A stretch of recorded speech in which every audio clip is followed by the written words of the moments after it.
అందరికీ నమస్కారం అండి. తెలుగు స్టోరీ బుక్ ఛానల్కి స్వాగతం. ఇప్పుడు మనం కె జ్యోతి గారు రచించిన ఆనందానికి అర్హత అనే ఒక చక్కటి కథను వినేద్దామండి. ఈ కథను ఎక్కడా స్కిప్ చేయకుండా చివరి వరకు వినండి. నచ్చినట్లయితే ఒక్క లైక్ చేయండి. కొత్తగా మన ఛానల్ని చూస్తున్నట్లయితే కనుక సబ్స్క్రైబ్ చేసుకోవడం అస్సలు మర్చిపోవద్దు. మరిక కథలోకి వెళ్ళిపోదామా? పక్కింట్లో అలారం మూతతో మెలకు వచ్చింది గోపాలరావు గారికి. వెంటనే పక్క మీద నుంచి లేవడానికి శరీరం సహకరించలేదు. కొంత వయసు వల్ల, మరికొంత జనవరి నెల చలి వల్ల కావచ్చు. కాసేపు కాళ్ళు చేతులు సాగదీసుకొని పక్క మీద నుంచి లేచి బాత్రూంకి వెళ్ళి వచ్చి మళ్ళీ పడుకున్నారు. నిద్ర పడుతుందని కాదు, చేసే పనేమీ లేక. కోడలు లేచి వంటింట్లో పని చేసుకుంటున్న ధ్వనులు వినిపిస్తున్నాయి. ఇంకో గంటకి లేచి కాలకృత్యాలు తీర్చుకున్నారు. బయటికి వచ్చేసరికి కోడలు కాఫీ కప్ అందించింది. పేపర్ చూసి వాకింగ్కి బయలుదేరారు. శీతాకాలం కావడం వల్ల లేటుగా వాకింగ్కి వెళుతున్నారు. 2 వీధులు నడిచి ఓ పార్కు దగ్గర చెట్టు కింద ఆగారు. అప్పటికే అక్కడ ఉన్న 2-3 పలకరింపుగా నవ్వారు. కాసేపటికి ఇంకో 4 వచ్చి చేరారు. అందరూ దాదాపుగా ఒకే వయసు వాళ్ళు, రిటైర్ అయి బాధ్యతలు పూర్తి చేసిన వాళ్ళు. కొందరు గోపాలరావు గారిలా భార్యా వియోగులయ్యారు కూడా. అంతా కాసేపు పిచ్చాపాటి మాట్లాడుకున్నారు. రాజకీయాల గురించి, పెరిగిపోతున్న ధరల గురించి, గత జీవితంలో తమ ఉద్యోగాల గురించి, పెన్షన్ వగైరాల గురించి. ఒక ఆయన కొడుకు కోడళ్లపై నేరాలు చెప్పాడు. ఇంకొక ఆయన మనవల ముచ్చట్ల గురించి చెప్పారు. అందరూ ఎక్కువగా మాట్లాడుకున్నది మాత్రం ప్రస్తుతం వారి వారి అనారోగ్యం గురించి, గత జీవితపు వైభవం గురించి. దాదాపు గంటన్నర అలా గడిపి అంతా ఇళ్లకు బయలుదేరారు. ఒక ఆయన మనవల్ని స్కూల్లో దింపాలి, ఇంకొక ఆయన ఫంక్షన్కి వెళ్ళాలి. గోపాలరావు గారికి ప్రత్యేకంగా పనేమీ లేకపోయినా అక్కడే ఉండడానికి కారణమేదీ లేక ఇంటికి బయలుదేరారు. దగ్గరలోనే స్కూల్లో పనిచేస్తున్న కోడలు ఆయన వాకింగ్ నుంచి వచ్చాక స్కూల్కి వెళుతుంది. ఆయన టైంకి వెళ్ళకపోతే ఆమె కంగారు పడుతుంది. గోపాలరావు గారు వెళ్ళేసరికే గేటులో రిక్షా ఆగి ఉంది. ఆయనకి టిఫిను, లంచుల గురించి చెప్పి హడావిడిగా ఆమె బయలుదేరింది. ఆయన స్నానం చేసి టిఫిన్ చేసి పడక కుర్చీలో వాలారు. రోజు రోజుకి జీవితం నిస్తారం అయిపోతుంది అనుకున్నారు. మోకాళ్ళ నొప్పులు, బ్లడ్ ప్రెషర్ ముందు నుంచి ఉంది. మొన్న ఒక 4 రోజులు దగ్గు పీడించింది. అంతకుముందు మెడనొప్పి, ఎప్పుడూ ఏదో ఒక జబ్బు. తను సర్వీసులో ఉన్నప్పుడు ఎంత యాక్టివ్గా ఉండేవాడు. ఇంట బయట ఎన్ని పనులు చక్కబెట్టేవాడు. ఆలోచనల్లోనే చిన్నగా కునుకు పడుతోంది ఆయనకు. ఒక్కసారి గతంలోకి వెళ్ళి ఆనందంగా, అత్యంత ఆనందంగా ఒక్కరోజు గడిపితే ఎంత బాగుంటుంది. ఆ జ్ఞాపకాలతో మిగిలిన జీవితం గడిపేయచ్చు, తన ఫ్రెండ్స్తో చెప్పుకోవచ్చు. ఒక్కసారి అలాంటి అవకాశం భగవంతుడిస్తే. ఎక్కడి నుంచో చల్లటి గాలి వీస్తోంది. మృదువైన నాదమేదో వినిపిస్తోంది. అదేం రాగమో అద్భుతంగా ఉంది. గోపాలరావు గారి కళ్ళ ముందు ప్రశాంతమైన వెలుగు. ఆ వెలుగులో దివ్య తేజస్సుతో ఎవరిదో ఆజానుబాహు విగ్రహం. సమ్మోహనమైన స్వరంతో ఆ రూపం ఇలా అంది, గోపాలరావు, నువ్వు అనుకున్నట్లుగానే నిన్నో రోజు గతంలోకి తీసుకెళతాను. ఒక్కరోజు మాత్రమే. నీ జీవితంలో నీకు ఆనందదాయకమైన రోజేదో నువ్వే నిర్ణయించుకో. దీనికి 1 గంట మాత్రమే సమయం. మాటలు వినిపించడం ఆగిపోయాయి. వెలుగు అదృశ్యమవుతోంది కానీ చల్లటి గాలి వీస్తూనే ఉంది. మురళీనాదం వినిపిస్తూనే ఉంది. గోపాలరావు గారి మనసు ఆనందభరితమైంది. న్యాయమైన కోరికను భగవంతుడు తప్పక తీరుస్తాడు. తను రోగాలు లేకుండా చెయ్యి, మరణం లేకుండా చెయ్యి అని అసంభవమైన కోరికలు కోరలేదు. ఒక్కరోజు తన జీవితంలోదే తనకిమ్మన్నాడు. ఏ రోజైతే బాగుంటుంది? తన పెళ్లి రోజు కాదు, కాదు, తనది కుండ మార్పిడి సంబంధం. తండ్రికి అల్లుడు నచ్చడం వల్ల ఆ సంబంధం అయింది కానీ తనకి పెళ్లి కూతురు నచ్చడం వల్ల కాదు. పైగా తనకప్పుడు ఉద్యోగం కూడా లేదు. బావగారు పెద్ద ఉద్యోగస్తుడు. పెళ్ళనగానే ఆ న్యూనతాభావమే గుర్తొస్తుంది. ఉద్యోగంలో చేరిన రోజు నో నో, తనకి ఇంకా పెద్ద ఉద్యోగమే వచ్చే అవకాశం ఉన్నా ఇటు తండ్రి కానీ అటు మామగారు కానీ పైవాళ్ల చేతులు తడిపేందుకు సాయం చేయలేదని తనకిష్టం లేని చిన్న ఉద్యోగంలో చేరిపోయాడు. మొదటి సంపాదన అందుకున్న రోజు దానికి సంబంధించిందే. తొలిసారి కూతురు పుట్టింది. అందరూ బాధ్యతను గుర్తు చేశారు. అలాగే ఫీల్ అయ్యాడు. రెండోసారి కొడుకు పుట్టినా భార్యకి పెద్ద జబ్బు చేసి గండం గడిచింది. సమయం గడుస్తుంది. గోపాలరావు గారికి ఏమీ పాలుపోవడం లేదు. అందరూ సామాన్యంగా ఆనందించే అతి ముఖ్యమైన సంఘటనలు జరిగిన రోజుల్లో కూడా తను సంపూర్ణంగా ఆనందం అనుభవించలేదే. ఇలా కాదు, యవ్వనంలోనో బాల్యంలోనో సాధారణంగా అందరికీ హుషారుగా ఆనందంగా ఉంటుంది. అప్పట్లో ఒక రోజులోకి వెళితే బాగుంటుందేమో. ఆలోచన తెగక ముందే భగవంతుని గొంతు వినిపించింది. గోపాలరావు, ఏం ఆలోచించావు అంది దివ్యమైన కంఠస్వరం. స్వామి, ఫలానా అని కాదు గాని నా జీవితంలో నేను వయసులో హుషారుగా ఉన్న రోజేదైనా తిరిగి గడిపే అవకాశం ఇయ్యి కోరాడు గోపాలరావు. కానీ స్వామి, ఆ రోజు నా నిరుద్యోగ పర్వంలోనిది మాత్రం కాకూడదు. దివ్య తేజస్సు చిరునవ్వు నవ్వినట్టు తోచింది. సరే గోపాలరావు, అందరికీ అత్యంత ప్రియమైన కాలేజీ విద్యార్థి జీవితంలోకి నిన్ను పంపుతున్నాను. దివ్య తేజస్సు అదృశ్యమైంది. అలారం మోతతో చెంగున పక్కమేంచి లేచాడు. 18 నిండిన గోపాలరావు చకచకా తయారై జాగింగ్కి బయలుదేరబోతూ ఉండగా గదిలో నుండి బద్ధకంగా వినిపించింది తల్లి గొంతు. గోపు, వచ్చేటప్పుడు పాలు తెచ్చిపెట్టు నాన్నా, రాత్రి పాలవాడు రాలేదు. గోపి విసుక్కున్నాడు.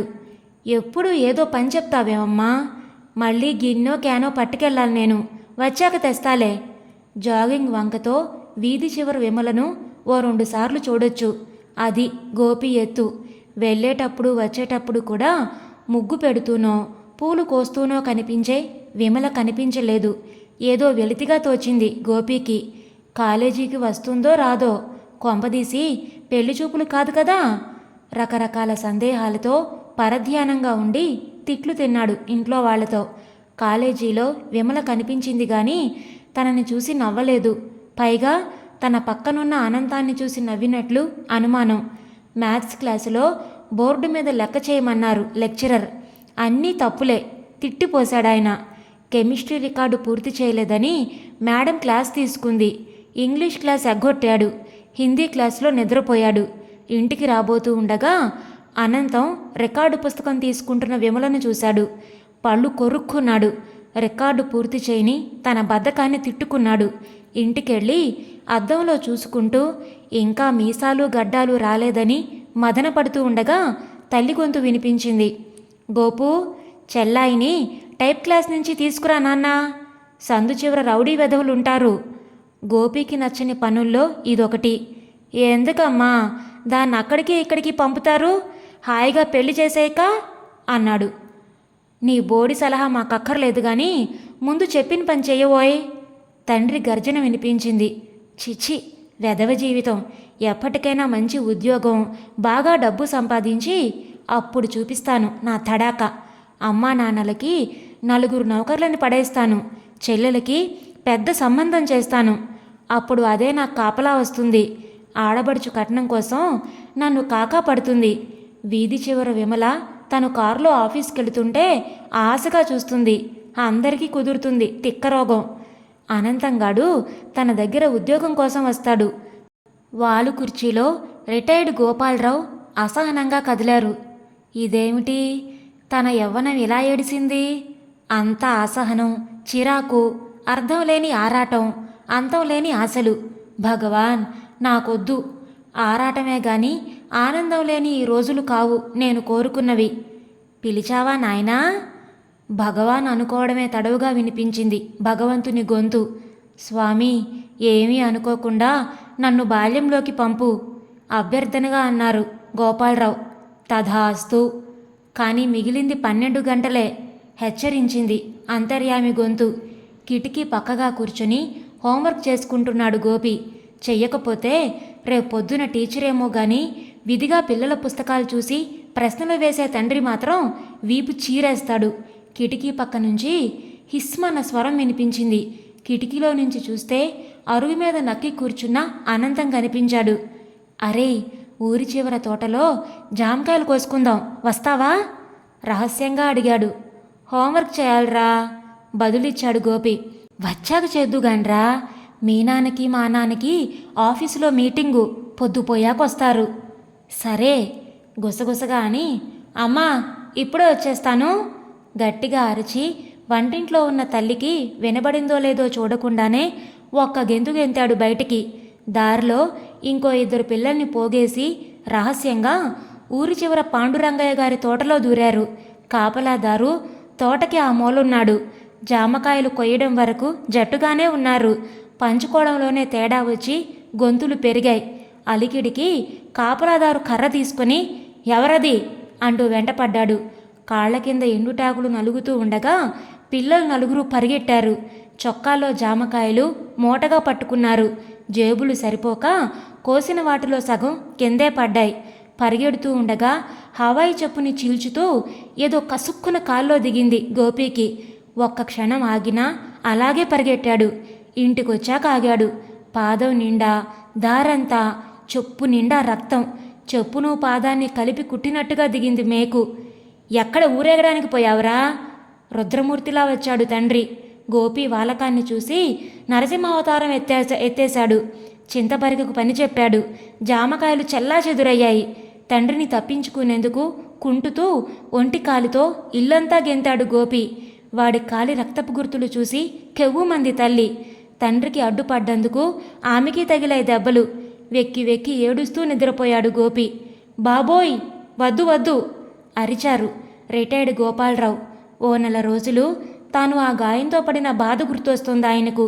తల్లికి కోపం వచ్చి తండ్రితో మాట్లాడడం మానేసింది కొన్ని రోజులు. అంతేకాదు, అంత గొడవకు కారణమైన జామకాయను అప్పటి నుంచి ఆవిడ చేత్తో కూడా తాకలేదు జీవితాంతం. జామకాయను చూస్తే రక్తమోడుతున్నా తన పాదం గుర్తొస్తుందని చెప్పేది. చెల్లి అప్పటికి చిన్నది అయినా అది జామకాయ తినడం మానేసింది. ఆత్మీయుల జ్ఞాపకాలతో మరింత బరువెక్కింది గోపాలరావు హృదయం. ఇదేమిటి, తన బాల్యం ఇలా ఉందా? అల్లరి, దెబ్బలు, తిట్లు, భయం, వద్దన్న పని చేయాలన్న పంతం. భగవంతుడా, ఎంత బాధాకరం! ఇంత జీవితంలో ఒక్క 24 గంటలు, ఒక్కరోజు పూర్తిగా ఆనందంగా గడపలేకపోయానా? కనీసం తీపి జ్ఞాపకానికైనా ఒక్కరోజు మిగుల్చుకోలేకపోయానా? పిచ్చి గోపాలరావు, అచ్చం అమ్మ గొంతులాగే మెత్తగా ఉంది స్వామి గొంతు. తాను భగవంతుణ్ణి తలుచుకున్నానని జ్ఞాపకం వచ్చింది ఆయనకు. నువ్వు అనవసరంగా హైరానా పడుతున్నావు. జీవితాన్ని సంపూర్ణ దృష్టితో చూడడం నేర్చుకో. సుఖదుఖాల సమ్మిళితమే జీవితం. ఈ రెంటిని సమదృష్టితో చూసేవాడు స్థితప్రజ్ఞుడు. అతడే నువ్వు అనుకుంటున్న ఆనందాన్ని అనుభవించడానికి అర్హుడు. ఈసారి భగవద్గీత చెబుతున్న ఘంటసాల గారి గొంతులా ఉంది స్వామి స్వరం. స్వామి, నాకు అర్థమయ్యేలా చెప్పు. సరే గోపాలరావు, జీవితంలో ఏ వయసుకు తగ్గ బాధ్యతలు, సుఖాలు, కష్టాలు ఆ వయసుకుంటాయి. నీ కర్తవ్యాన్ని నువ్వు నిర్వర్తిస్తూ ఫలితం కోసం. స్వామి, స్వామి మాటలకు అడ్డు వస్తూ నేను నీ గీతంతా కంటతా పట్టాను అన్నాడు గోపాలరావు. ఏం లాభం? నిట్టూర్చాడు స్వామి. సరే, నువ్వు నీ జీవితం అంతా ఎవరికో ఒకరికి భయపడుతూ, ఎవరో ఒకరి ఆధీనంలో ఉంటూ వారి కోసం కష్టపడ్డావు. అవును స్వామి, అవును ఆనందంగా అన్నాడు గోపాలరావు. ఇప్పుడు నువ్వెవరి కోసం కష్టపడాలి? ప్రశ్నించాడు స్వామి. ఎవరికోసమూ కాదు, గొణుక్కున్నాడు గోపాలరావు. ఇప్పుడే నీ కోసం నువ్వు జీవించే అవకాశం వచ్చింది గోపాలరావు. నీ మనసుకి ఆనందం కలిగే పనులు చేస్తూ, ప్రతిక్షణం ఆస్వాదిస్తూ నిర్భయంగా జీవించు. నువ్వు చాలా అదృష్టవంతుడివి. చాలామందికి ఉండే భావబంధాలు, వ్యామోహాలు నీకు చాలా తక్కువ. ఆ నిరాసక్తతను నీకు అనుకూలంగా మార్చుకో. నిజానికి నువ్వు కోరుకుంటున్న ఆనందానికి నువ్వు చాలా దగ్గరలో ఉన్నావు. నర్మగర్భంగా నవ్వాడు అంతర్యామి. ప్రయత్నిస్తాను స్వామి. పక్కింట్లో అలారం మూతతో మెలకు వచ్చింది గోపాలరావుకి. కాసేపు పక్క మీదనే శరీరాన్ని స్ట్రెచ్ చేస్తూ ఆ రోజు చేయవలసిన పనులు ఆలోచించుకున్నాడు. కాలకృత్యాలు తీర్చుకొని కొద్దిసేపు ధ్యానం చేసుకొని బయటకొచ్చాడు. కోడలు బాత్రూంలో ఉన్నట్టుంది. స్టవ్ మీద పాలు పొంగబోతున్నాయి. కాఫీ కలుపుతూ అప్పుడే లేచిన కొడుక్కి గుడ్ మార్నింగ్ చెప్పాడు. కాఫీ 3 కప్పుల్లో పోసి నొచ్చుకుంటున్న కోడల్ని వారిస్తూ వారితో కబుర్లు చెబుతూ కాఫీ తాగాడు. వాకింగ్కి వెళ్ళి ఫ్రెండ్స్తో రాజకీయాలు మాట్లాడాడు. జోక్స్ చెప్పి నవ్వించాడు. అంతా అక్కడే ఓ 10 నిమిషాలు చిన్న చిన్న ఎక్సర్సైజులు చేసి ఇంటికొచ్చేటప్పటికి కోడలు గేట్లోనే ఉంది. నా దగ్గర కీ ఉంది కదమ్మా అన్నాడు గోపాలరావు. రిక్షా రాలేదండి అంది కోడలు. మెయిన్ రోడ్డు మీదకి వెళ్ళి రిక్షా తేవడానికి టైం పడుతుంది. ఒక్క క్షణం మాత్రమే ఆలోచించాడు. మూలనున్న బజాజ్ దుమ్ము దులిపాడు. కొద్ది ప్రయత్నంలోనే స్టార్ట్ అయింది. కోడల్ని దింపి వస్తుంటే ఒక చిన్న పాప క్లాస్కి వెళ్లకుండా ఏడుస్తూ కనిపించింది. గోపాలరావు ఆ పాపను బుజ్జగించి తన స్కూటర్ మీద 2 రౌండ్లు తిప్పాడు. పాప క్లాసులోకి వెళుతూ సాయంత్రం వస్తావా తాతయ్య అని అడిగినప్పుడు అనిర్వచనీయమైన ఆనందాన్ని పొందాడాయన. తిరిగొచ్చాక టిఫిన్ తిని మందులు వేసుకొని తను పెంచుతున్న మొక్కల్ని చూసుకొని కొద్దిసేపు విశ్రాంతి తీసుకున్నాడు. తర్వాత లైబ్రరీకి వెళ్ళి వస్తూ తనెప్పటినుంచో దత్తత తీసుకుందాం అనుకుంటున్న గవర్నమెంట్ స్కూల్కి వెళ్ళి టీచర్లతో మాట్లాడాడు. పిల్లల్ని పలకరించాడు. ఇంటికొచ్చేటప్పటికి ఆకలి కరకరమంటోంది. అన్నం తిని అన్నీ అలాగే వదిలేయక శుభ్రం చేశాడు. కాసేపు విశ్రాంతి తీసుకొని సాయంత్రం టీ చేసుకొని తాగి మొక్కలకి నీళ్లు పోసి కోడలొచ్చాక కాసేపు ఆమె కబుర్లు విని గుడికి వెళ్ళాడు. ఇంటికొచ్చాక హాస్టల్లో ఉన్న మనవడికి మనవరాలికి ఉత్తరాలు రాశాడు. ఇలా ప్రతి క్షణం ఆనందంగా జీవించాడు గోపాలరావు.